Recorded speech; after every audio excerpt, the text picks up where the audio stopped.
Tổng đài hỗ trợ dịch vụ vận tải Tadi xin kính chào quý khách. Cảm ơn quý khách đã và đang sử dụng dịch vụ hỗ trợ vận tải của Tadi.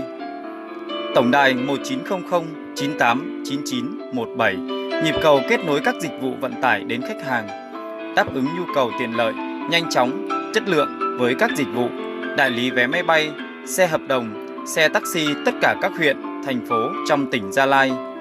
Bạn chỉ cần gọi tổng đài 1900 989917 để được đáp ứng mọi nhu cầu đi lại.